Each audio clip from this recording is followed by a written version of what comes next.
Porn. Porn. Porn. Porn. Porn. Porn. Porn. Porn. Porn. Porn. Porn. Porn. Porn. Yep, you heard it right. It's time to talk about porn.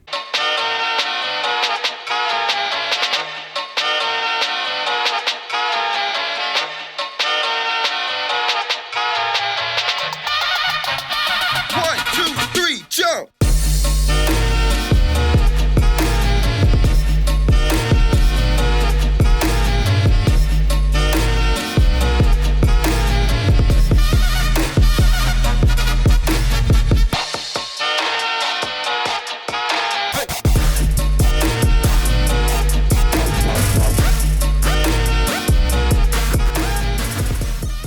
Before we continue on the video, if you guys aren't subscribed, please subscribe and join the other subscribers in sharing my content with all of your followers, all your friends, all of your family, and on all of your social media to help me reach my short-term goal of 500 subscribers. Now that we have that out of the way, let's get on with the video.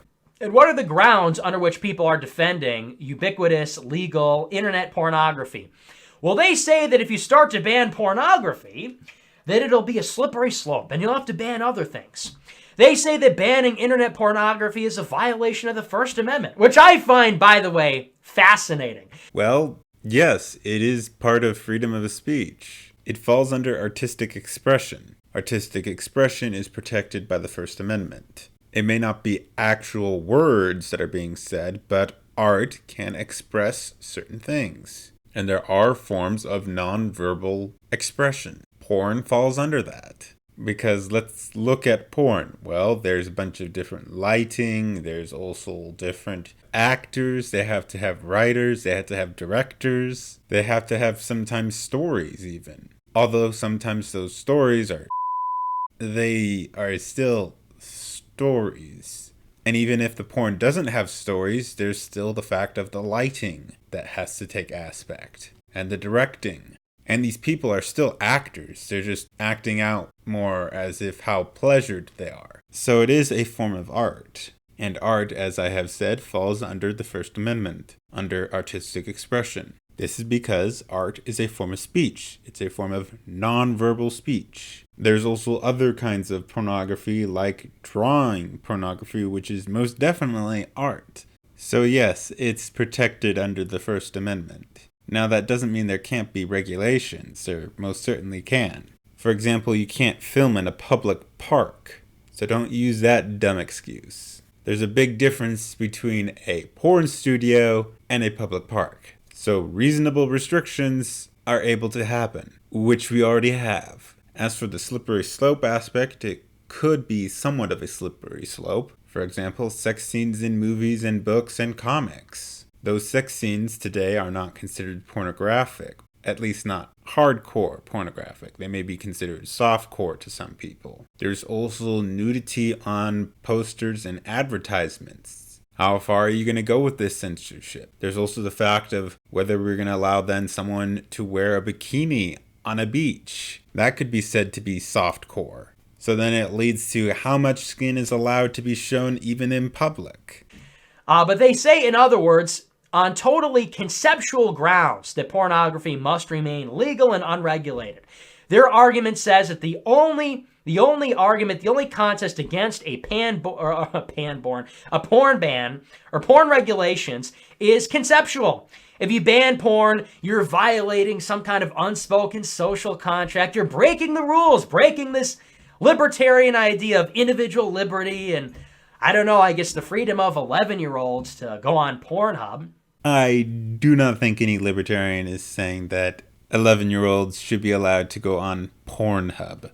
I have never heard any libertarian say anything like that whatsoever. There probably is some idiot libertarians, but I would say the majority of libertarians are not for that. The reason why many might say that they don't want any regulation is because it's the parents' responsibility to keep their kids from looking at porn, which it is. And parents have all the tools they need to keep their kids from looking at porn. It's the same thing with parents having their kids eat healthy. They have all the tools they need. The government should not ban porn because for two reasons. It's none of their business what people do in their private lives if they're consenting adults. 2. The government would be able to do nothing.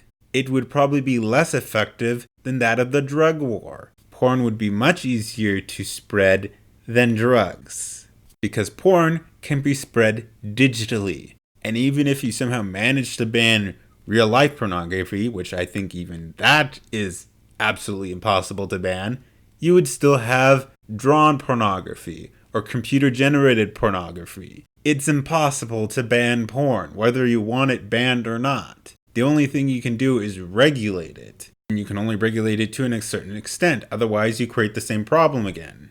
If you don't want little Timmy looking at porn, monitor his internet connection. Put safeguards in. Use passwords that he will not know. Hide your passwords so he cannot find them. Make sure his friends' parents do not give access to their kids so that he cannot see porn over there. There are ways to keep your kids from seeing porn. It's not impossible.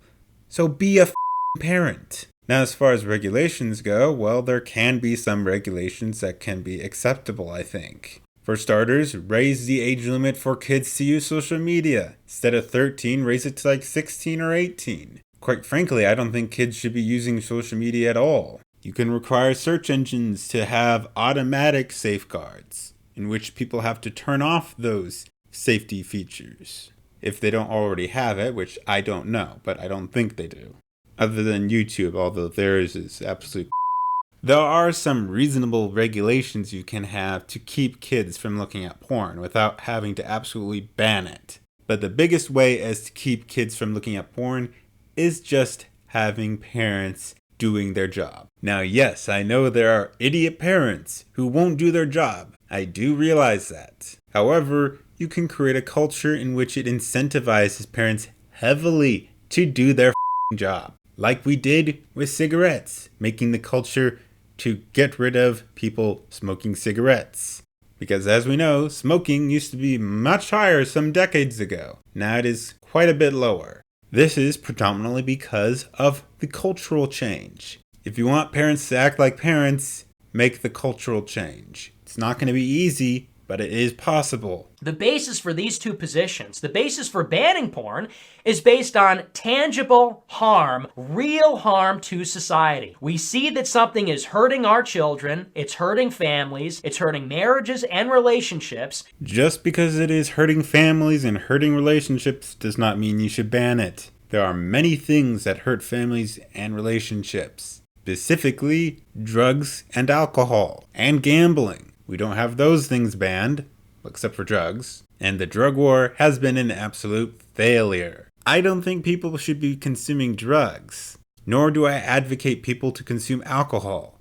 But if people want to use it, let them use it. Let them ruin their lives. Instead of putting these people in prison, just help these people get off their addictions. Because that's pretty much all you can do that is actually effective. Banning doesn't do anything. It doesn't change anything. It just costs millions and millions of dollars with no improvements. Well, in this argument, more than any other, you see that the libertarian conservatives are autistically, perhaps, fixated and focused on abstract principles, things that are conceptual. In other words, things on paper, things that are written about in books, academia. They are not concerned about children. They are not concerned about families. In other words, they are not concerned about tangible consequences of things happening in our society. I would say predominantly, yes, they are concerned about children. But they also look at reality. Banning porn is impossible. You can make it illegal, you can punish people for having it, for using it and all that, but there's still going to be a lot of porn, and people are still going to be able to access it more easily than accessing drugs. And this is because of the internet. Porn built the internet, and in return, the internet will protect porn. That's just the reality of things. What consenting adults do is none of yours nor the government's business. That's it for this video. If you liked it, please give it a like, subscribe, share it, comment down below and tell me what you thought. Help me reach my goal of 500 subs, and I'll see y'all later.